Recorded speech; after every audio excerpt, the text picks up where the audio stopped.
Hey guys, welcome to a new video. So today I'm going to do something a little bit different, and that is reveal to you and talk to you about the top stock picks for 2026 from YouTubers, from stock market YouTubers, some of the biggest stock market YouTubers in the game.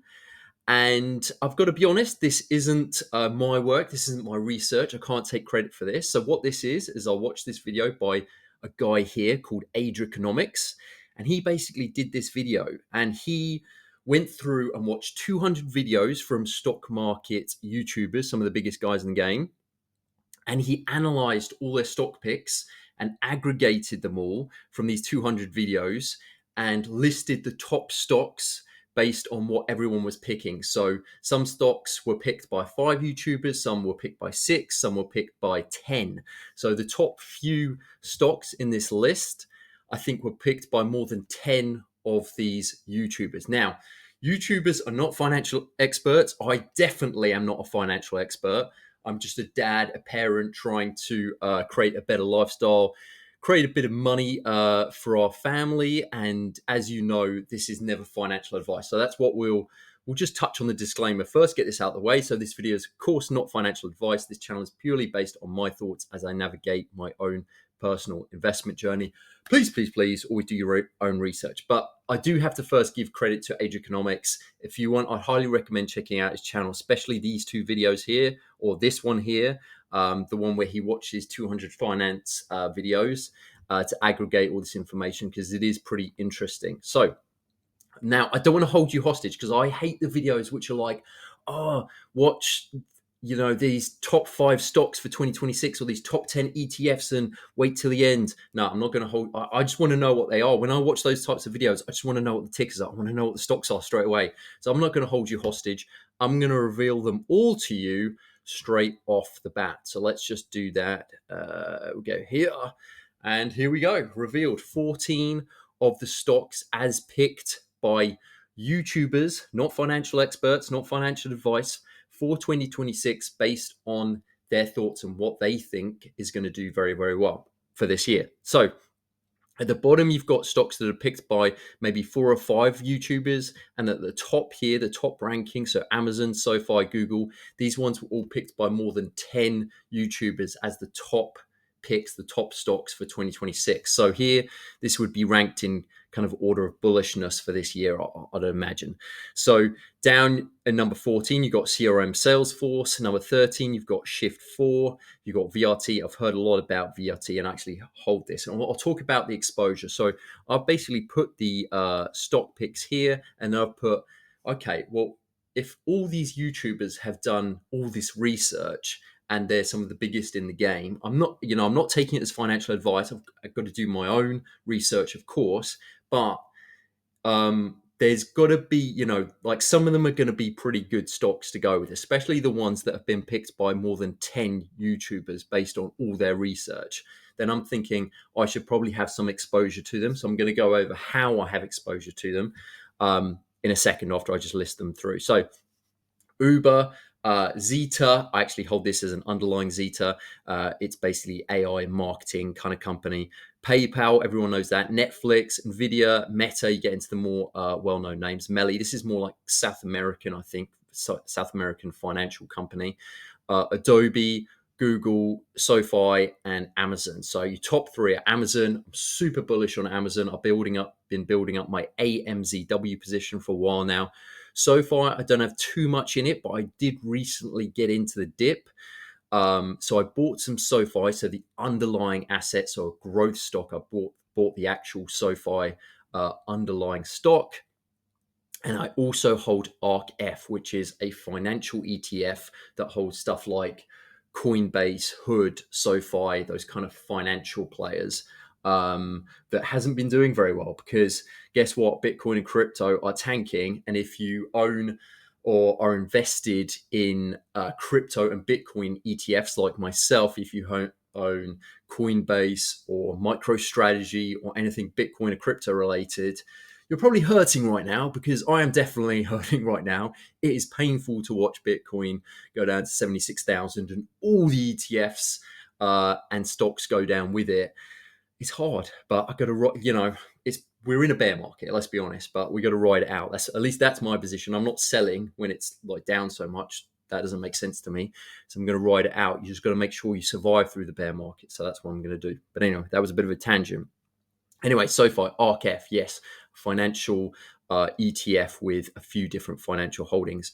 Now, going back, sorry, I kind of jumped ahead here, but Amazon. So I've got here stock ETFs, which are in the growth column. So these are all my growth holdings, my growth stocks or ETFs, because I have ETFs that also hold some of these with decent exposure to each one. And then in this right hand column is my income ETFs or high yield ETFs. So they could be, Round Hill or Yield Max or Rex, whatever it is. But like, for instance, for Amazon, I hold AMZW. So I actually hold one with the underlying stock. So Amazon, YMAG. So obviously that's a bucket of the MAG 7. So that has exposure to Amazon. I have TDAQ. That's the NASDAQ 100. From the TAP Alpha guys, that obviously has exposure to Amazon, although obviously not as much as YMAG or AMZW.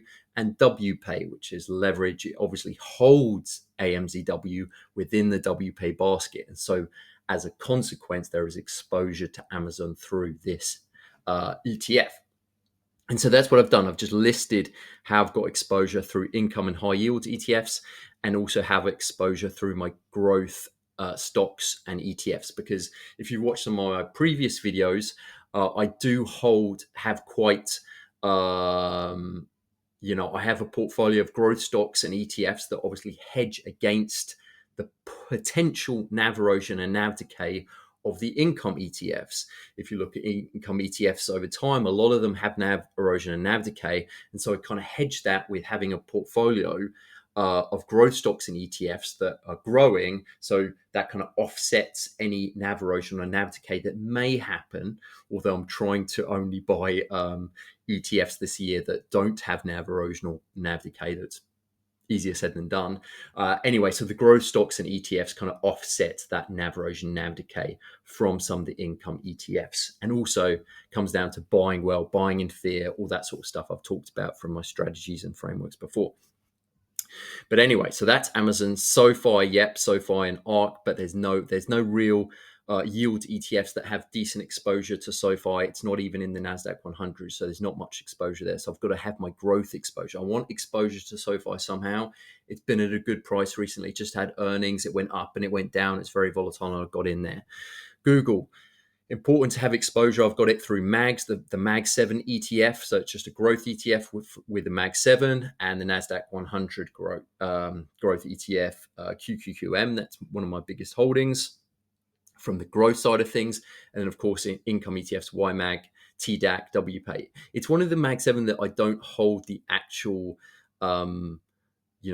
stock ETF. So I don't have GOOW, I don't have GUI, I don't have any of those ones because I was waiting for more of a price decline. It's just 2025 was such a good year for Google and it just didn't correct enough. It didn't dip enough for me to kind of get into it.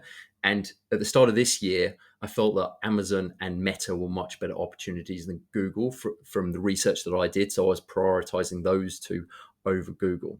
But anyway, if Google was to ever correct, if we were to have a big crash, I would definitely be looking to get into Google or get more exposure to Google. Okay, number 4 is Adobe. So this may surprise people, but Adobe is down quite a lot at the moment. I think it's almost near 52-week lows in terms of price action. So I actually recently got into the underlying stock, the actual growth stock, Adobe, because I think that there will be good movement as, based on everyone's prediction stock picks here. Who am I to say otherwise if it comes in at number 4 and is, it's got more than 10 YouTubers saying that it's going to do really well in 2026? Probably a good bet to go with. So I hold a bit of Adobe, got into it recently. And from an income ETF perspective, I hold TDAQ. So it's in the NASDAQ 100, of course. Now, Mercado Libre, I don't hold that, but I hold it through the NASDAQ 100 and again through the finance ETF, ARKF. And then from ETFs, the income ETFs, TDAQ again. That's my preferred NASDAQ 100. Obviously, a lot of people like QQQI.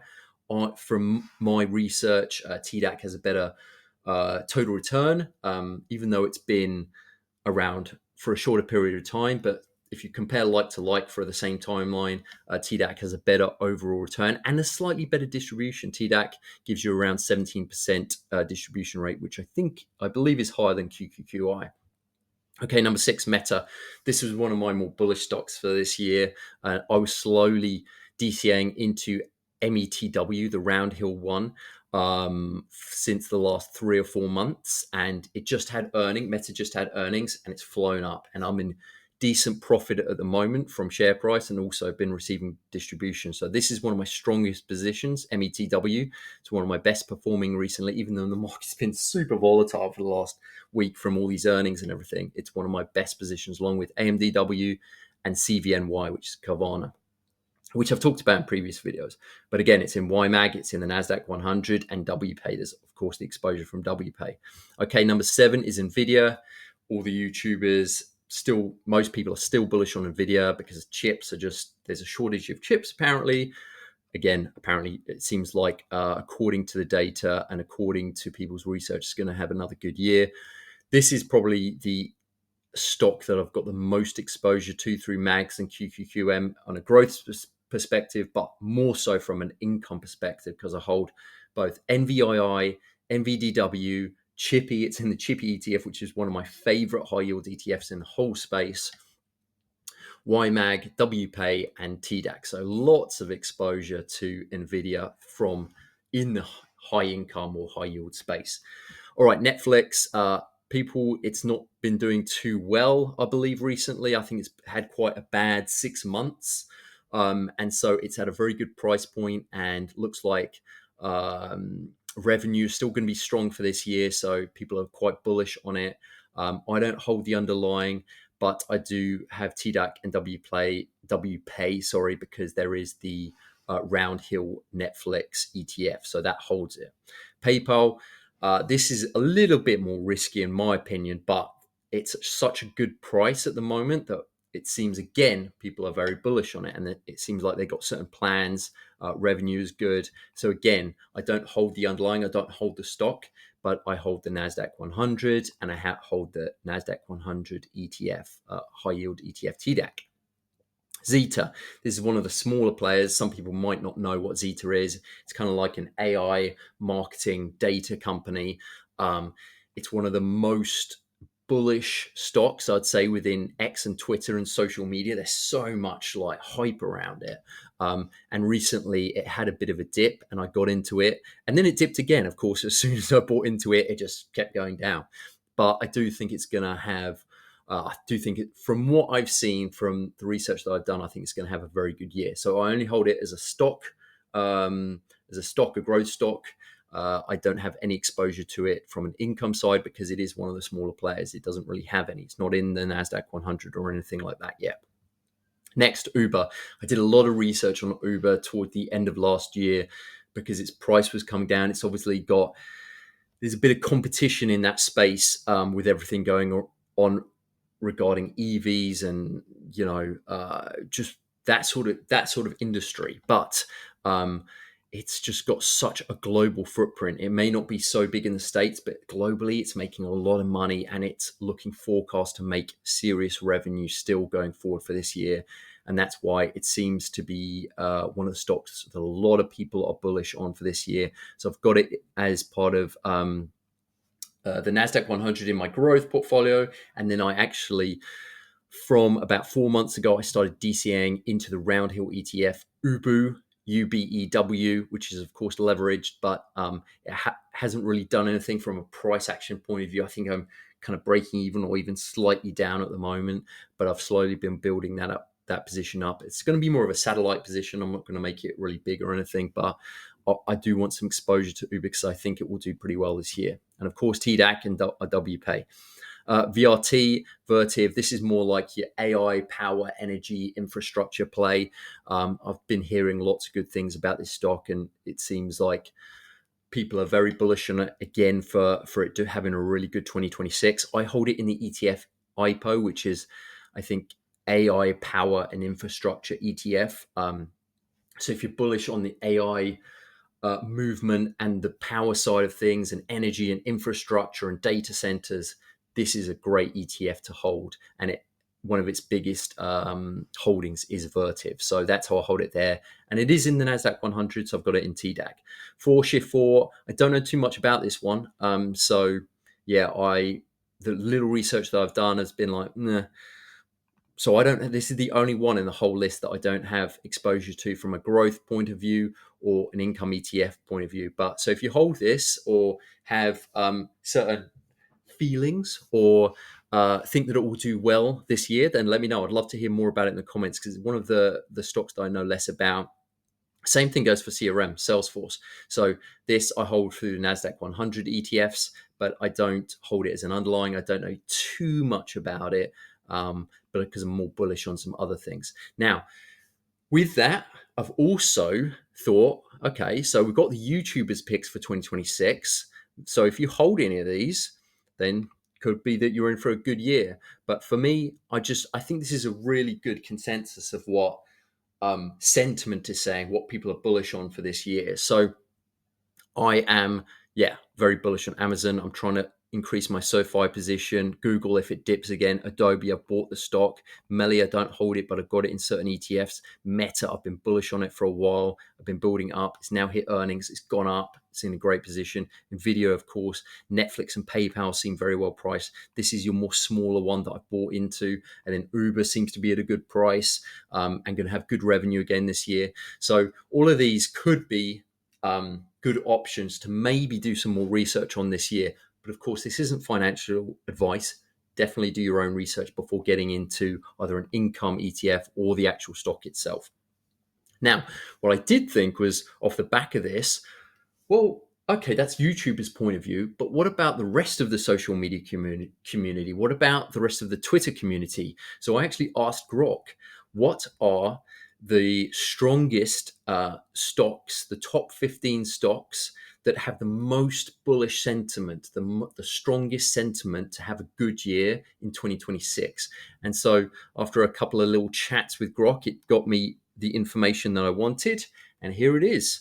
So ZETA came out at number one, and that's why I've bought into it recently, because I was seeing so much data and information coming from Twitter, and it's easy to get wrapped up into just scrolling through Twitter, and you see all these stocks and ETFs, and you're like, oh, okay, and you get wrapped up into that hype. So it's definitely important to do your research as well.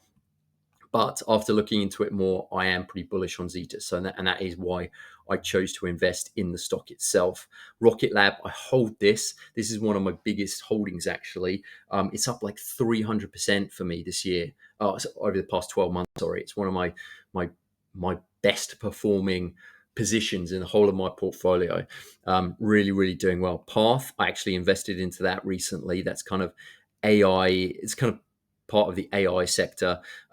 Nebius, again, I've got a position in that. That's also kind of infrastructure, AI. A lot of these are AI tech related, of course, because that's what people are bullish on for this year going ahead. Excuse me. AMD, that's good that's one of the most bullish stocks for me, because I hold AMDW and it's one of the best performers in my portfolio because I'm in the green I think I'm up like 20-25% in terms of share price, and of course I've made all the distributions along the way as well. IREN, I hold this as a growth stock, so and that's done really well. That's up like 40% for me since I bought into it maybe just 3 or 4 months ago. AST, this is space. This is supposedly done good things. I wanted to get into it, but it's priced quite highly at the moment, and I thought there was better opportunities like Nebius, Iron, and ZETA, and so I chose those because you can't get into everything, can you? I want to. It's like being a kid in a candy store, but you've got to pick and choose. You've got to do your research and be like, okay, well, I can't get into that. I can't get into everything, although I want to. It's like, that's my problem. It's just overbuying, and that's what I need to be better at this year, and that's why I've created some frameworks. Oscar, I don't hold this, Oscar Health, but I've been seeing lots of good things about that.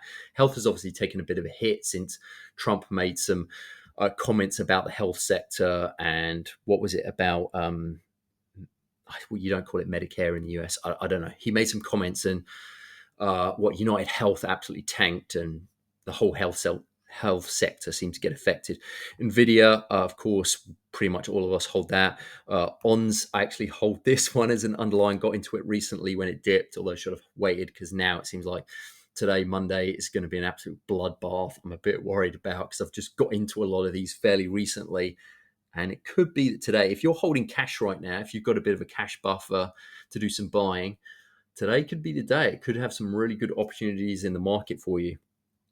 Rivian Auto, don't know too much about them, to be honest. Amazon, of course, it's one of my most bullish stocks and ETFs. Planet Labs, Rich Tech Robotics, I hold this, and it's, again, one of my better performers. I think I'm up like 100% on it in the last year. TMDX, Transmedics Groups, don't know much about them. But anyway, that is the stocks, the top 15 stocks that have the most bullish sentiment on X or Twitter. And so I've just highlighted in green which ones are in this list, but are also in this list. So those could be very good. I mean, Nvidia and Amazon, people probably already know about them, but ZETA came out as number 1 on X, and it also came out as number 10, probably the best performing smaller cap, small medium cap player within the YouTubers picks as well. So if there was one to maybe keep an eye on, it's ZETA. Of course, not financial advice. And of course, things could change, and these, nothing is guaranteed, is it? We've seen that the market's been so volatile recently that I think we all are hopefully aware of that. But I would love to hear your thoughts on these. Which ones do you hold? Which ones are you bullish on? Which ones are you eyeing up or on your watch list that you're maybe looking to get into? Would love to hear your thoughts on this. And if this is a value, I know it's not just kind of the income side of things, but it's also looking at stocks and maybe hedging your income portfolio with some growth stocks and growth ETFs as well. So anyway, I'll leave it there, guys. Hope that was of some value, and I'll see you in the next one. Cheers.